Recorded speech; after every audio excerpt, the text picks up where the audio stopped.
dissect issues. Yes, we're having every day of this program. Spotlight on Super 92.7 FM. My name is Michael Young.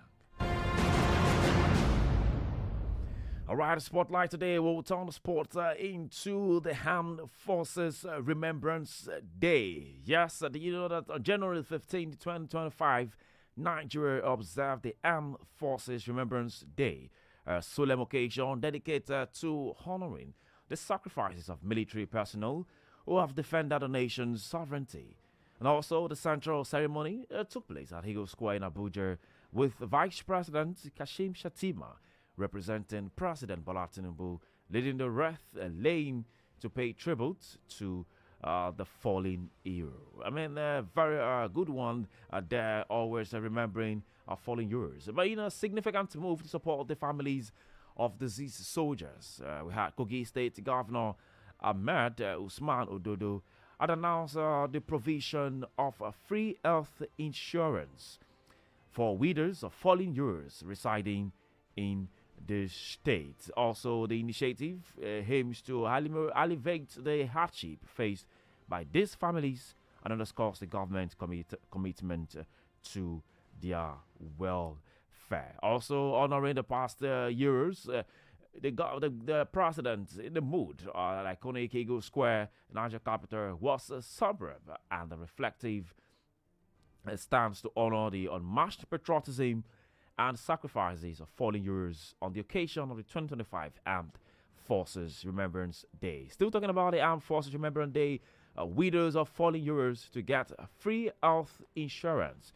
in Kogi State. Also on that, someone has come out to say, I can't allow my child or my children in the Nigerian Army. All of these conversations and more what we'll be having today. Joining us live to discuss these issues is a retired Assistant Director of Internal Security and also a member of the American Society of Industrial Security International. It's Mr. Adams Abu. Mr. Adams, good morning.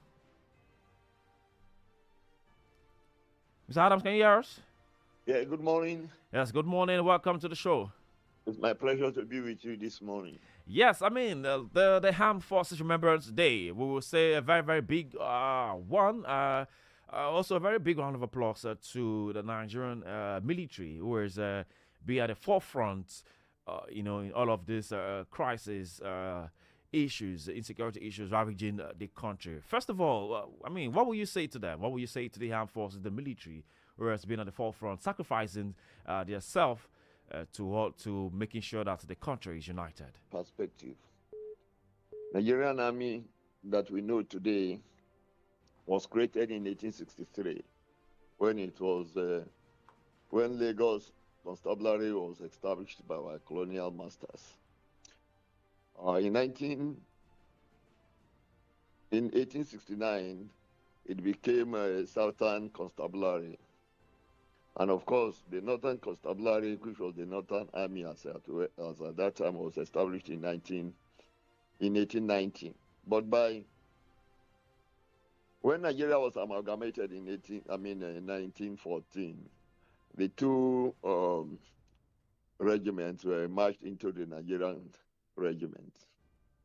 Of course, later, in that same period, the West African Frontier Force, consisting of Nigerian contingent, Ghana, and all those countries that Britain colonized, became the West African Frontier Force, and they continued to function until 1960, when after our independence, the Nigerian Army,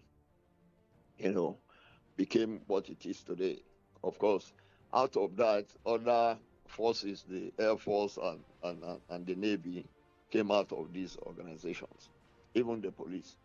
So, looking at the history of the country, there is no doubt about the fact that the Army has been the stabilizing force even before our independence and now after our independence. But most importantly, as we know, the Civil War, the singular commitment and sacrifice of the Nigerian Army or the Nigerian Armed Forces stabilized this country, brought us together. If not, we would have disintegrated long ago. And thereafter, our various internal security challenges, especially the most recent ones, terrorism, banditry, and other violent crimes. In fact, Nigerian army in recent times are more involved in internal security operations than their external assignments. Of course, we know that they are involved in other international assignments across the world. But their contribution to the existence of this country is something that we cannot even quantify.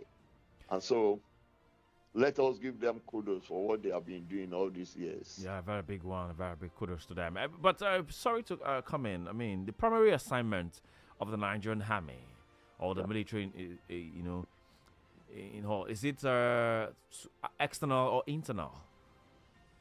Their primary assignment is both external and internal. Anything. Of course, the sovereignty of Nigeria is their primary assignment. And so anything that, any security challenge that can disintegrate the sovereignty of Nigeria is the assignment to work on it. And that they have extremely responded to ever since its creation, even during the colonial masters, pre-colonial masters, during military era, civilian era, and up to this day. You can see their role in the present security challenges. They are everywhere. They are at every checkpoint. They are sometimes they even help in the protection of, especially in the east. Hello? I said especially in the east. I mean exactly, especially in the east, because you know that there is a major agitation in that area to leave the Nigerian Federation. But there are also agitation in the West. Yeah, I mean there is agitation in the West, but it is not as intense as it is in the. You and I are aware of the ESN, and which is a very big force, whose operations are well coordinated.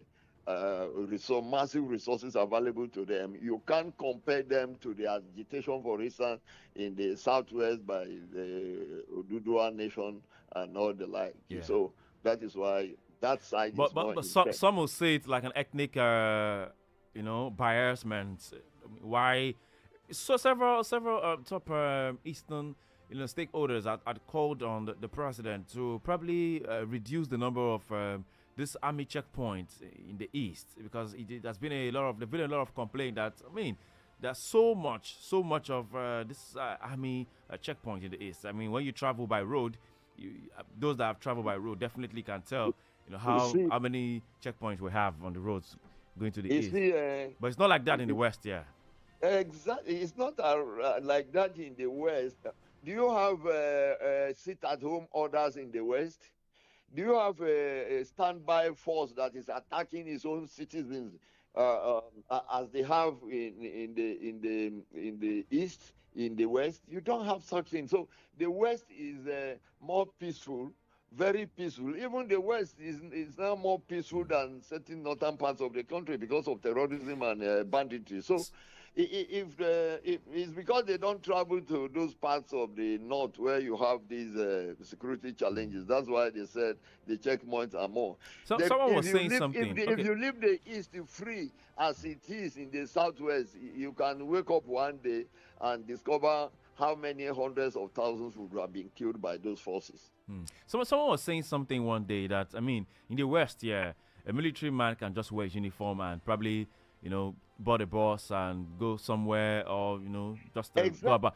But in the east there, I mean, they probably until they get to their office or get to the barrack before they put on their uniform, and they don't move freely. Exactly. You know, even at those checkpoints you are talking about, how many of the soldiers and other I've security been forces attacked. that they In have Abia killed. State, about 7 or 9 were killed at the checkpoint. Exactly, exactly. You don't find that in any part of the country except in the north where there is terrorism, where they are ambushed. But this one, on almost on a weekly basis, they ambush them. Do you know that the organization? Anyway, I won't go into that. That is not an information to be disclosed. If not, checkpoint operations as is conducted in the east is not the same thing as when you see soldiers maybe in any checkpoint in the southwest, because you have to do extra thing to even protect them. If not, they too, their lives are in danger. In danger. So the kind of insecurity in that place, every Monday up to now, they are still putting pressure. Nobody must go out. And I mean, you know what is going on. Nigerians know what Let's is go going to on. the foundation of these things. While we're still talking about the Armed Forces Remembrance Day, what Yes. led to this whole chaos? Was it right from the time of Ojukwu? You know, was that where this problem began? That we're now having the kind of disintegration between the East. As we all know, the essence of the Armed Forces Remembrance Day, as it were, I started after the um, especially the celebration in Nigeria started after the Civil War. But that is not to say that Nigerian forces, armed forces, did not fight. Second World War were there, and even the First World War. So it is pertinent to bring their contribution to the consciousness of Nigerians and the world over. And this is even done in other countries of the world. Because do you know that at a time, you might even find it difficult to get qualified and committed patriotic Nigerians who may want to join any of these forces. So you need to highlight what they have been doing, what they will continue to do, what are the motivations for what they are doing, what are the resources available that they will use what they are doing. So it is something worth doing, to be very candid. And of course, to remember the dependence of those they have left behind, that they are not alone by the services that their breadwinners rendered to our nation. So there is no way we wouldn't be remembering these days. There's no way we won't be remembering these days. All right, yeah, still talking about the Armed Forces Remembrance Day. So many things are happening right there. But how has Armed Forces Remembrance Day, evolved over the years in Nigeria? What is the significance, in preserving the national history? The significance of this day to us as a nation, like I said before, is for us to honor those that have sacrificed their life for our own existence. Is to also motivate those that are still in service, that we are with them, that we appreciate what they are doing for us, and also to encourage those that will be coming, that when they come, they will not be alone, and whatever services they will be rendering to the nation will be appreciated. Because if you don't do this, like I said in one of my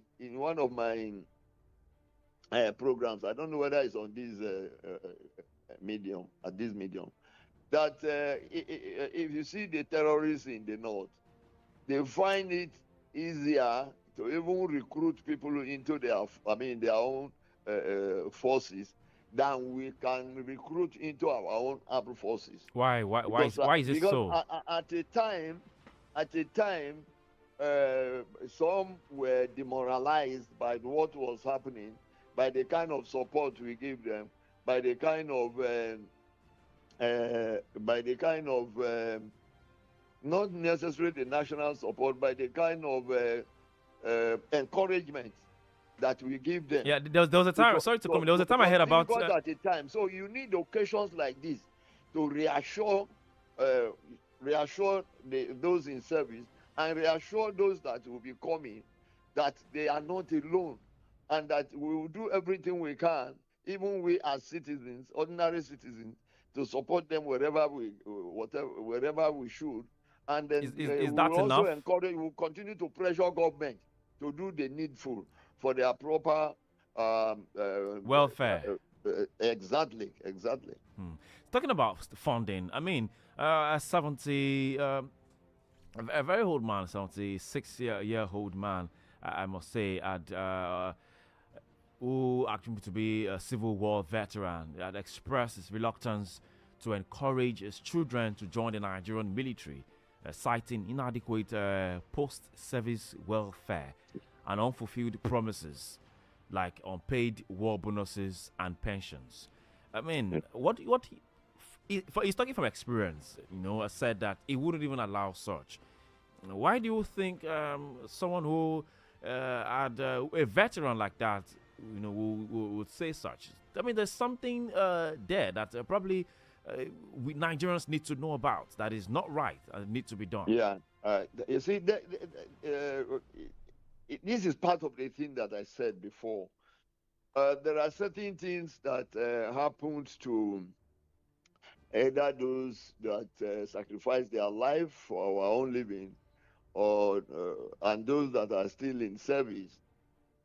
Recently, you are aware that some veterans even went to the Ministry of Finance in Abuja Yeah. to protest that certain entitlements due to them have not been paid. But Mr. Adams, these people, I mean, put their life in front. I mean, I don't know.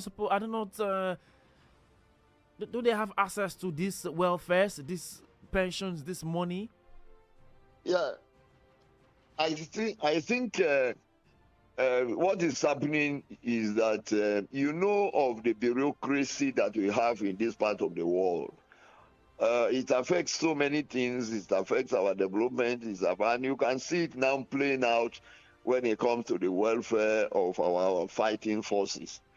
In civilized societies where things work out properly, every entitlement that is due to you is paid as at when due. If you are retiring, whatever that is due to you within a short time, it gets to you. I know of some organizations in this country anyway that they are very, very prompt in payment of these entitlements. And I think what that man experienced must be the kind of thing that those that went to Ministry of Finance to protest experienced. But I think of recent, we read how the president rolled out new service conditions for members of the armed forces. It is not only generals; it transcends to the least person at the ladder of service. But again, the implementation, the effective implementation, a system that will activate action and immediate implementation when the need arises is what we should do as a nation. And I think we should all call on various agencies of government responsible for them. Is it Ministry of Finance or which ministry? Is it Ministry of Defense that they not process their entitlements on time, or which ministry that causes delay? Those things that on days of these celebrations like these, we remember to activate those institutions that are supposed to function properly for the benefit of our men and all the dependents of those that have passed away. Anyway, we just hope that things get right. Lagos, don't forget, you can be part of this conversation right here on Spotlight on Super 92.7 FM. Yes, call us on the 0705 890 4927. 0705 890 4927 or 0805 092 0927. 0805 092 0927. Don't forget you can send us message via WhatsApp on 0705 690 0927. 0705 690 0927. Yes, we're talking about the Armed Forces Remembrance Day. So many things are happening. Hello, good morning. All right, please try colors back 0705 0705 890 4927. 0705 890 4927. We're still being joined by a retired Assistant Director, Internal Security, SSS, a member of the American Society of Industrial Security International. Hello, good morning. Hello, good morning. All right, please call us back or drop a message on WhatsApp. Or drop a message on WhatsApp on the 0705 690 0927. 0705 690 0927. Let's get into the conversation. I mean, as it is right now, how does the general public perceive the Armed Forces Remembrance Day? And what do you think can be done to engage citizens in honoring the fallen heroes? It seems to be like, well, it's normal. It's their work, so they have to lay their life for it. Nigerians seems not to be engaged in honoring these fallen heroes. How do you think the government can do better, do more, to honor them? Sometimes you even hear talks like, if you go there and then you lose your life, nobody remembers you. The flag, Nigerian flag, is not being dropped, like the way it used to be to half-mast. Things are not done.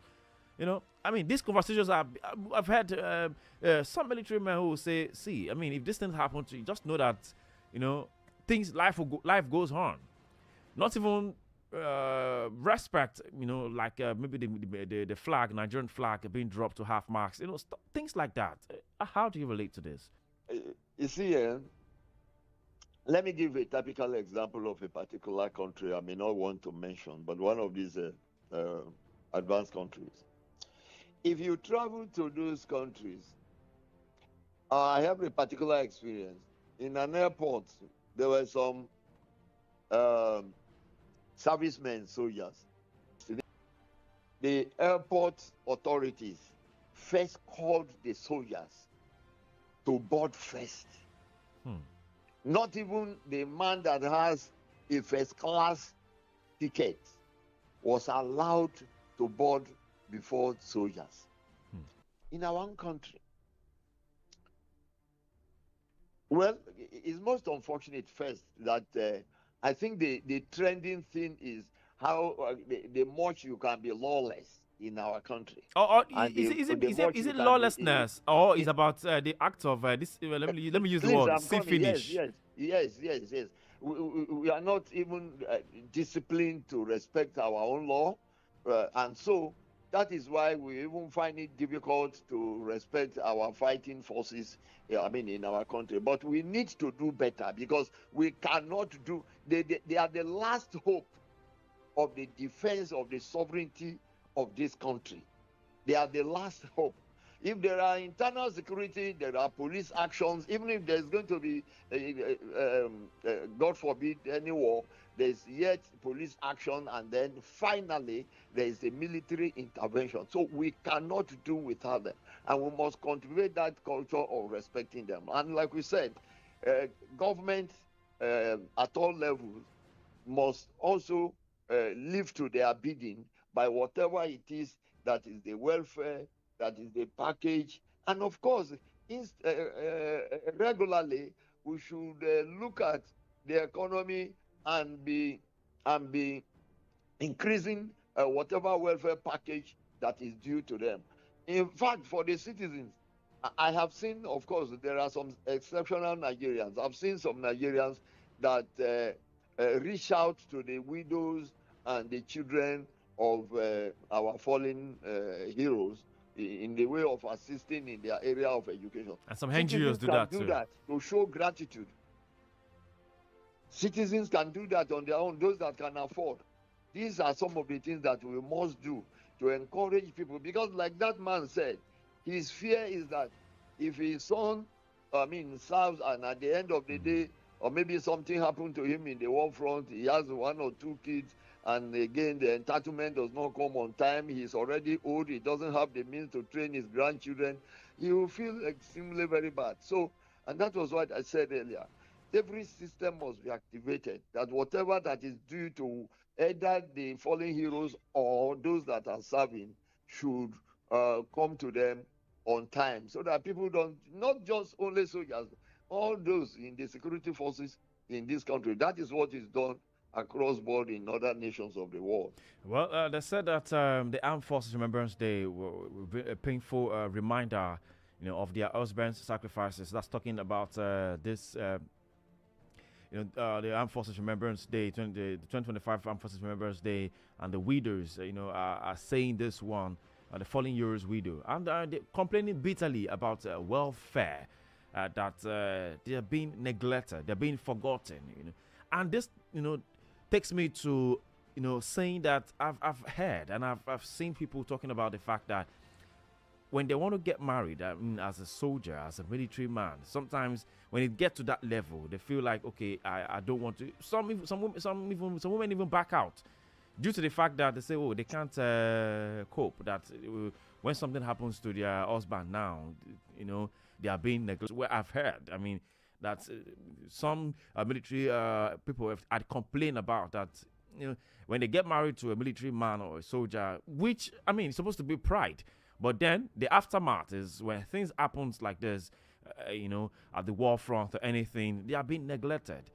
I mean, how can this narrative be changed? How can things be changed? Because, I mean, talking about still years, things need to be very done in the military. The reorganization, the funding, manpower. For now, I don't want to look at what happened in the past. All what you have said are things that have been happening. Have the fund to even treat himself or any member of his family. But you and I read what has been approved of recent by the president for our armed forces men, starting from GT, for what you have narrated. If there is any backlog, for instance, let them start. Did say that all their children will be granted scholarship to the university level. Such promises, their implementation should be activated immediately. And when they activated, they should be published for people to know that things have changed. Or else people will still thinking that we are still at the old order. Like I said before, I know of one of the security agencies that reached out to wives of their late service members during this yellow time, and they even are trying to empower them in small businesses that can sustain their family and their children.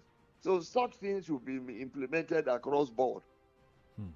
All right, talking about the conditions of a service for military personnel. Well, President Bola Tinubu enlisted personnel.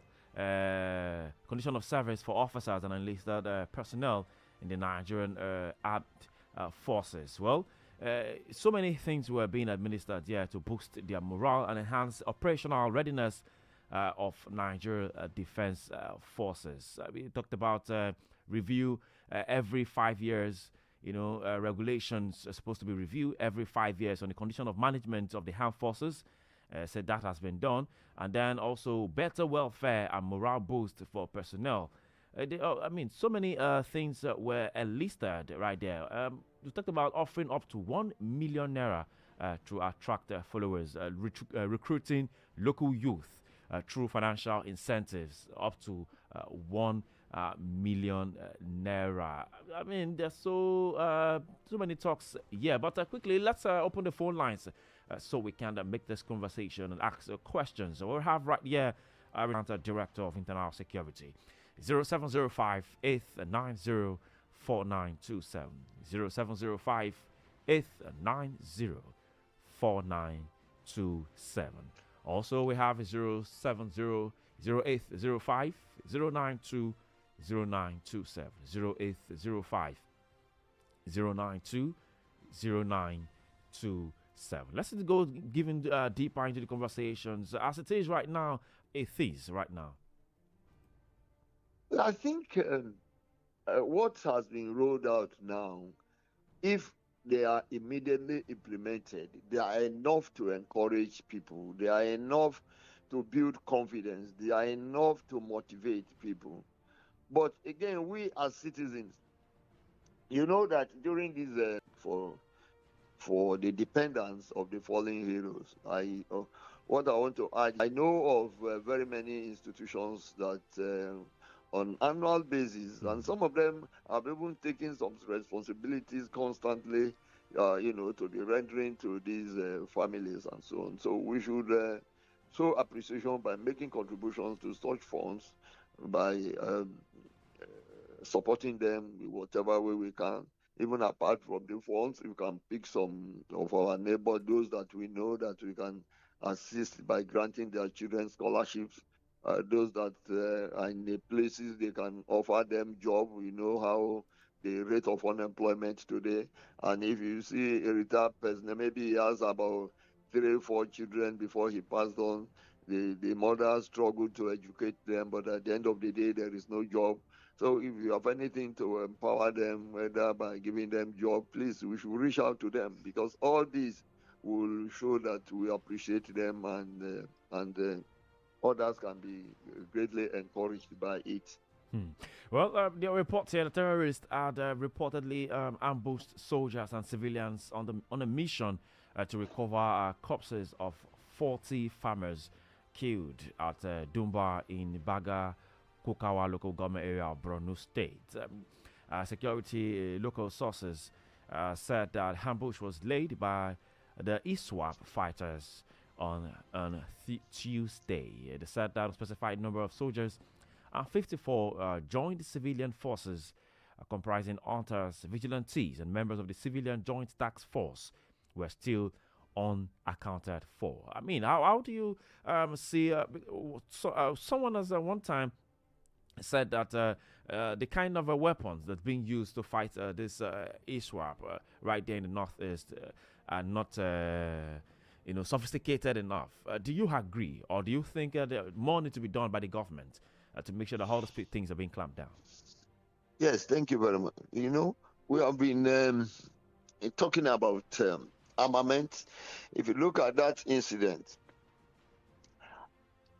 I think what is causing this incident is because we have always, most times, when there is a reduction in the attacks by these bandits and terrorists, sometimes we erroneously think that we're already winning the war, not knowing that the non-state actors are using that period to plan and come out with a more deadlier, attacks than before. That is what I want to believe, that is what happened in the case of Bruno. Those people were already there. They are a little bit complacent. They think they are a bit far away now from attacks by these terrorists. And before you know it, even in the last attack on the military around, I think around Dabua, it is in that context. So what I will advise as a security consultant is that, and this even the same modus operandi that the ESN uses in attacking our security forces at checkpoints most of the times. Because at checkpoints, maybe you think that area is a bit calm and you are a bit not on guard, and before you know it, they take you by surprise. So I think what we need to do more is in our operational strategy, we need to review them. We need to review our response team. Our response actions, and then our own intelligence, the local intelligence gathering should be properly managed than before. Because if you take the civilian JTF, they are supposed to be more of informants than the real action on the field, although they do.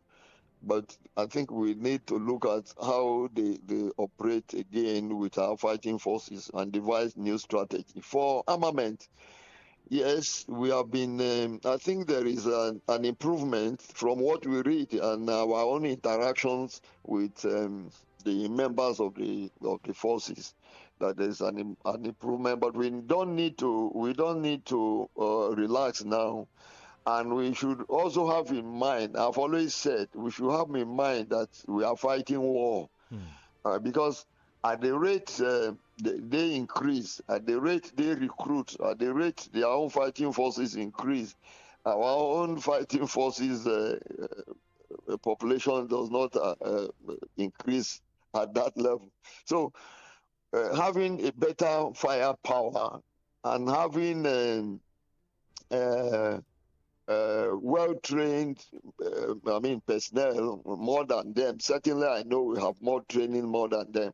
The only thing they have is because The recruitment. they don't bother what is the difference between life and death. They whether they die, they don't matter. But we don't go to fight for us to die. We want to fight, neutralize them and return back. And so we have more at stake than they have. And that is why when they go out, they are deadlier. Of recent, there's this information, I don't know how true that is. I just read of recent that we should, because of certain operational mishap that are taking place in some places, whether drones will not be used again. Yeah. I think they should look at that directive and see how they can correct the mistake that happened and then return, because this is the period that we need the drone more, as these terrorists are trying to take over more territories from. They want to take territory from us. Anyway, a beautiful one there, Lagos. Don't forget, you can be part of this conversation. Let's still go into the conversation because we're talking about the 2025 Armed Forces Remembrance Day. They need to be honored. The military really need to be honored. Well, we'll go to Kogi State, where the governor of the state, Usman Ododo, has said that there's going to be free health insurance for widows of fallen soldiers in addressing the welfare of military families. A very good step there. You agree with me? Mr. Haddam? Yes. I think, you see, those are the kind of things that we are saying. That is a great encouragement and a great motivation, for those that are still in service and for those that are yet to come. What I want to say now is that let the implementation be immediate and let people see, and when it is done, let it be publicized for people to know. And this will encourage other states to do the same, because if they are doing the same, everybody will be confident that at the end of the day, whatever happens to me, my dependent will not suffer that much. Yeah. We should give him kudos. We should give him an award for that. Are you not talking about the federal government too? Also, looking at that direction, or are they? Certainly, the federal government should borrow a leaf from a state that has become a trailblazer in this direction, and other states and local government. Honestly, when we do this, and they can do this, there are offices of legions across the state and the local governments in this country. Reach out to them, get what you can do. And just like I said, there are some organizations that are already doing this for their late personnel's families. And it's a new innovation. Honestly, this will go a long way in ameliorating their suffering. Do you think the hands of politics is being played in all of these things? You see, this is the problem that we have in this country. When somebody does a good thing, we begin to read politics into it. If it's politics not for the purpose of serving the people, that is the extent that that's the essence of democracy now. So let us begin to do new things that will improve the lives of our people. If this segment of Nigerian population are taken care of, our problem will be reduced. Like we said before, even the insecurity that you have in the north, what fuel it is the level of poverty in those areas. Like I said, the boys they recruit, the Almajiris, they are the people that they are not sure what they will eat today and tomorrow. Never. They come out and see whether anything can happen. If nothing happens, they go hungry. So if they want to go and join organization, when this Lakurawa came, they were enticing people with money, and because of the level of poverty, those people fell victim. So let us not read politics into those things. The politics is supposed to serve us, and it has started serving us. We should appreciate it. So okay, if this the Lakurawa recruitment strategy or whatever it is. So why can't our own military also, employ other strategies to maybe counter? But certainly, but let me just say this. Certainly, we cannot employ the strategy of distributing money to the citizens. That will not be the function. Don't also forget, go and look at the budget for this year. I read something recently. I don't want to even go into that because I don't want to believe it. I read that the budget for this year is even less than the budget for last year for the Ministry of Defense. It's I don't better. know how It's true better. that is. I've not seen the document, so I don't want to believe. Not true. I guess it's better this time. Yes, I expected that it will be better, but let's say that. There is no doubt there are times the military carry out some services in these various communities, medical outreach. I've seen that. All those are supposed to encourage them. But the important thing is that another thing that I want to, I think, use this opportunity to tell Nigerians, when there is an operational mishap and maybe there is a collateral damage, we should not, for God's sake, take our military men to the gutters for it. I mean, it is not deliberate. There's no army in the world that has no operational mishap. It could be as a result of intelligence failure. It could be as a result of change of strategy by the by the non-state actors that you are fighting. So many factors are responsible. So most times, especially when there's this air power mistake, people will just start all manner of accusation. That is not good for us. We need to change our attitude towards such situations. Don't forget that it is because of this collateral damage that we have not been able to penetrate, because we are afraid of other innocent people that are with them, those they have taken as shield. And that was what encouraged these terrorist organizations to expand their operations in those areas they operate. We should learn to at least calm down and see what they could do to remedy such situations. All right, thank you very much for that. You can be part of this conversation. Lagos, join us 0705 890 4927 0705 890 4927 or 0805 092 0927. Let's go into this. Okay, let's talk about the economic challenges of implementing a long-term welfare program for military families and veterans. What do you think will be the economic challenges of having a long-term welfare program for all of these military families and veterans? I think the challenges that they have is already discussed, to be very, very candid. If a man goes to work this morning, God forbid. Mr. Adams, let me hold you a little bit. We have a call on the line. Hello, good morning. Okay. Hello, good morning. Good morning. What's your name and where are you calling from? Yeah, my name is John from Bajegule. All right, please make your comment. Yeah. Please, I want to ask your guest, is it proper for the president not to be around on this Army Day? Is it proper? The president is supposed to be around to show example, to show respect to the military. But we will find out that the president is out for unknown reason to Arab summit. Are we Arabia people? Why should he go? This is an important thing. And I believe my instinct is telling me that this president is running away from a shameful thing that he has done. Because he knows that those fallen heroes, their widows, they are going to complain on that day. So he's very, very mischievously moved out of the... All right, thank you very much. Mr. Adams, how do you react to that? Yes, thank you very much. You see, we have been discussing about welfare. Even your last question was there, but the economic situation of the families of the fallen heroes in the future and things like that.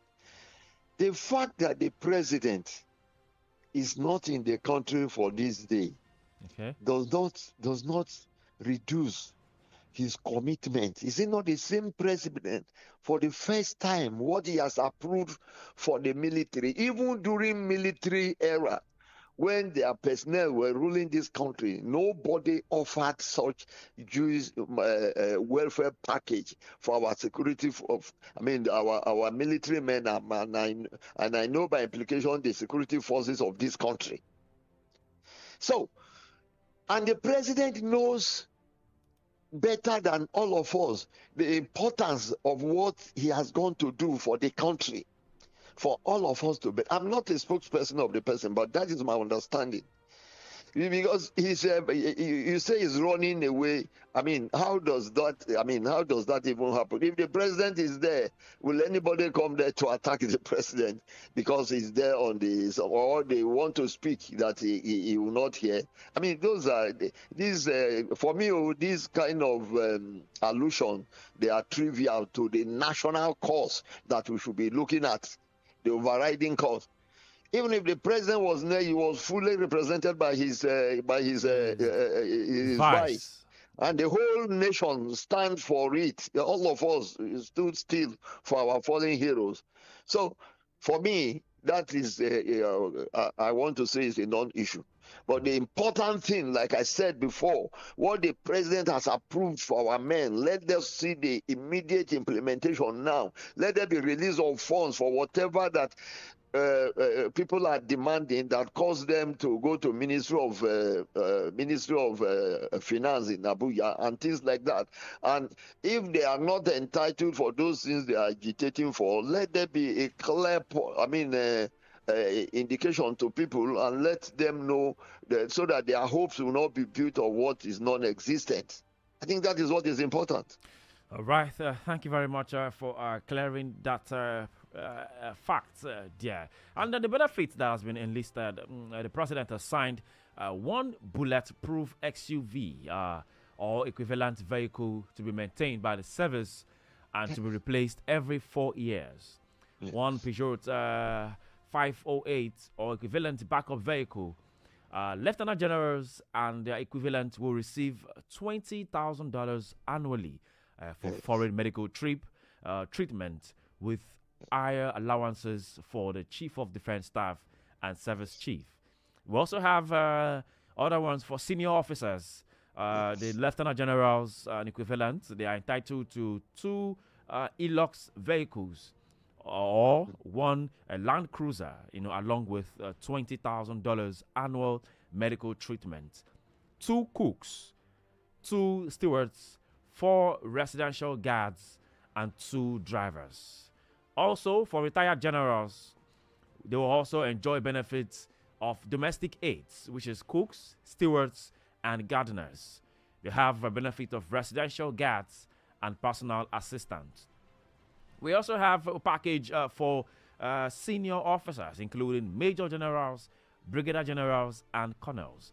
Major generals and brigadier generals are to receive a Land Cruiser or equivalent of $15,000, annual medical treatment, domestic staff, and residential guard, while a 1-star general are to receive $10,000 annually for medical care, a Toyota Camry or equivalent, and also similar domestic and security arrangement. While colonels are also or their equivalent will receive Toyota or equivalent and a free medical care within Nigeria. Also, still on the package that the president signed for officers of 1-star rank, that's a brigadier general, they have 1 Toyota Camry or equivalent car of the same value of 1 service driver, 2 residential guards, 1 orderly, and free medicals in Nigeria and abroad to the tune of $10,000 per annum. I mean, how do you react to all this package that has been said? But I think you're for retired. Beautiful. I mean, this is what we have been looking on to. Like I said, what you have read out are for the categories of those ranks. You be rest assured that the thing transcends down to the even other ranks and so on. And so all that is left for us now is let us see that they start implementing it immediately and let the people begin to benefit from this great like this. It will go a long way in encouraging and motivating members of our armed forces. And let Nigerians appreciate it. Let everybody support it, and let us continue, to make sure that this does not, the implementation does not derail, and it is not just a statement. And I don't want to believe it's just a statement. It's all right. something I that also don't will want to be believe implemented. it's just a statement. It's been a wonderful time talking to you, Mr. Adams Abu, retired Assistant Director, Internal Security, SSRS, and member of the American Society of Industrial Security International. Thank you very much for your time on the show today. Thank you. It's my pleasure to talk to Nigerians today. Thank All you, right, ladies and gentlemen, see you again tomorrow. Thank you for being part of the show today on Spotlight on Super 92.7 FM. My name is Michael Inyang. I leave you with the Timmy Dakolo saying everything will definitely get better. With the military, with the civilians, everything will get better in this country.